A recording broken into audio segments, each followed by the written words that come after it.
Hi, boys and girls. Engineer Warren here with another Tots and Trains Home Edition.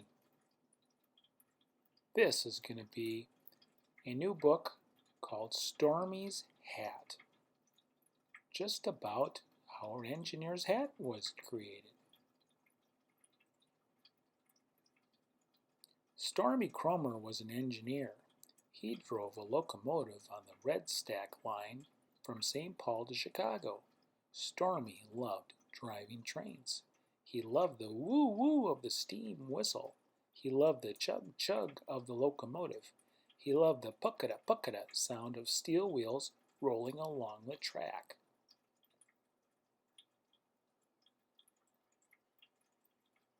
There was only one thing about his job that Stormy didn't love. He couldn't find a hat that was right for a railroad man.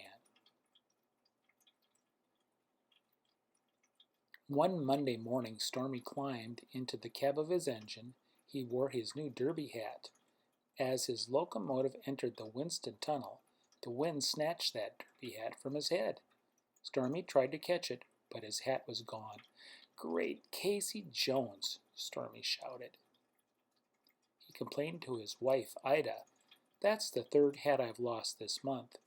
Why can't I find a hat that will stay on my head? Why can't I find a hat that's right for a railroad man?" "Well, I've been thinking about that," said Ida.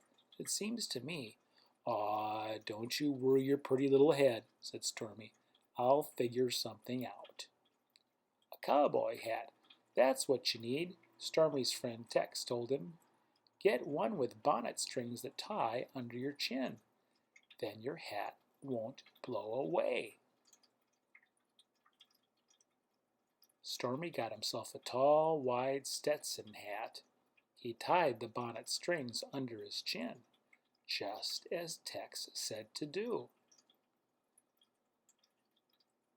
The hat didn't blow off in the wind, but it was so tall and wide that it kept getting in the way. The brim flopped down into Stormy's eyes when he tried to read the gauges. Oil and coal dust stained the crown. Stormy began to run with a white hat. He ended up with a black hat. "This hat might work for a cowboy, but not for me," Stormy grumbled to Ida when he got home. "I need a hat that's right for a railroad man. I think you should—" "Aw, don't you worry your pretty little head," said Stormy. "I'll figure something out." "A pressman's hat is what you need," Stormy's friend Nate suggested. Nate was a printer who ran the presses that printed the great Chicago newspapers. He showed Stormy how to fold a pressman's hat from a sheet of newspaper. It's small, so it won't get in your way, and if it blows off or gets dirty, you just make yourself another one. "This is the hat for me," said Stormy. He walked down to the rail yard wearing his new pressman's hat.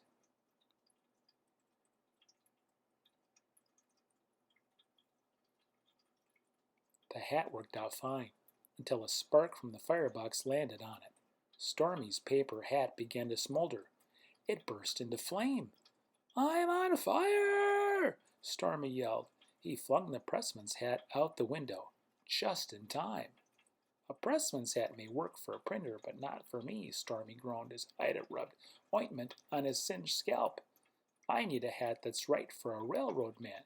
Have you considered—" "Aw, don't you worry your pretty little head," said Stormy. "I'll figure something out." "Try a fireman's hat," said Stormy's friend Mike, the fireman. "My hat's made of leather, so it won't burn. If it gets dirty, just wipe it clean. The brim is in the back, so it won't get in your way, and it's heavy, so the wind won't blow it off." "That might work," said Stormy. It did for a while. The fireman's hat didn't blow off when Stormy leaned out the window. It didn't get in Stormy's way when he checked the gauges. To clean it, he just wiped it clean with his handkerchief. And no matter how many sparks landed on the hat, it didn't catch fire. Sparks are just bouncing off. But a fireman's hat is mighty heavy and hot to wear. It gave Stormy a headache. Ooh, the sweat's rolling off his face. Doesn't look happy, does he? My head feels like John Henry is pounding it with a sledgehammer, Stormy said to Ida as she brought him some headache tablets and a glass of water.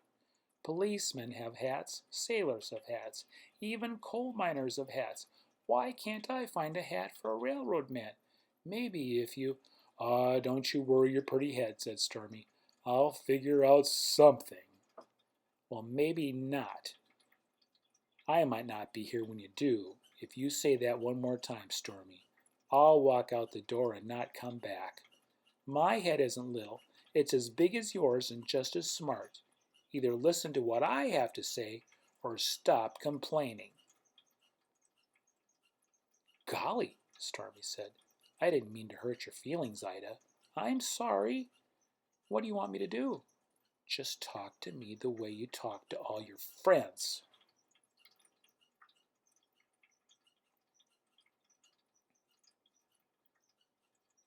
Ida picked up her sketch pad and took out her drawing pencil. I have an idea, she said. Close your eyes and imagine you're in a hat store. You just found the perfect hat for a railroad man. What does it look like? Stormy leaned back in his chair and shut his eyes tight. It has a wide brim to keep the sun out of my eyes. Ida began to sketch. But not so wide that it gets in my way. Ida erased. It fits tight so it doesn't blow off in the wind. Ida sketched. But not so tight that it makes my head hot or gives me a headache. Ida erased. It won't catch on fire. I can wash it with my overalls when it gets dirty. And I can fold it up and carry it in my pocket if I don't want to wear it. Ida finished sketching. Open your eyes, Stormy. How about this? Ida showed her drawing to Stormy. Stormy stared at the picture. It's perfect. This is the hat I want. This is the hat for a railroad man. Where can I buy one? You can't, said Ida. This hat doesn't exist. I made it up by drawing what you described. But now that I know what the hat looks like, I am sure I can sew one for you. Would you do that for me? Stormy asked. I promise that from now on, I'll listen to everything you have to say. It's a deal, said Ida. Ida looked in the closet. She found one of Stormy's old baseball caps. She cut off the top and made a new one out of canvas. It looked like a bubble. Ida extended and recovered the old brim and attached it to the new top. Try it on, she said to Stormy. Stormy put the hat on his head. It fit just right. It's exactly what I've been looking for, he exclaimed, admiring himself in the mirror. Stormy wore his hat to the railroad yard on Monday morning. He made the run to Chicago and back. The hat didn't blow off. It didn't get in his way. It didn't catch fire. And it didn't give him a headache. It got dirty like his overalls, but it would wash clean again.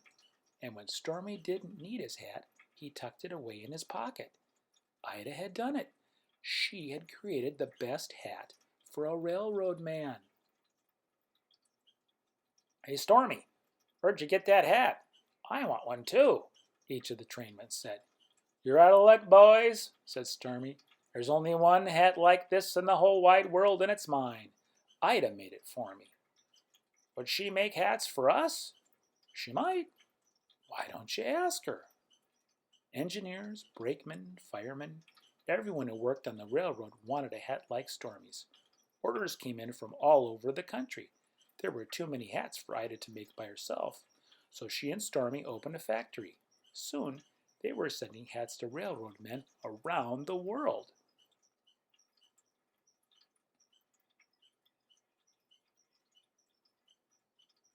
More than 100 years have passed since Ida made that hat for Stormy.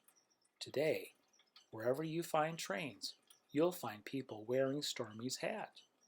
It's the only one that's right for a railroad man and a railroad woman. They owe it all to Ida, who knew exactly what Stormy needed, and to Stormy, who listened to Ida. And that's the end of our story. We hope you liked it. I sure do. and we sure hope to see you soon on our trains once again. We're looking forward to seeing you. Hey, look, we're working hard to make your ride even better. This is what it looks like when we change out a wheel on one of our passenger cars for you to ride. And we're sprucing up our museum at the Jackson Street Roundhouse, making it even better than before.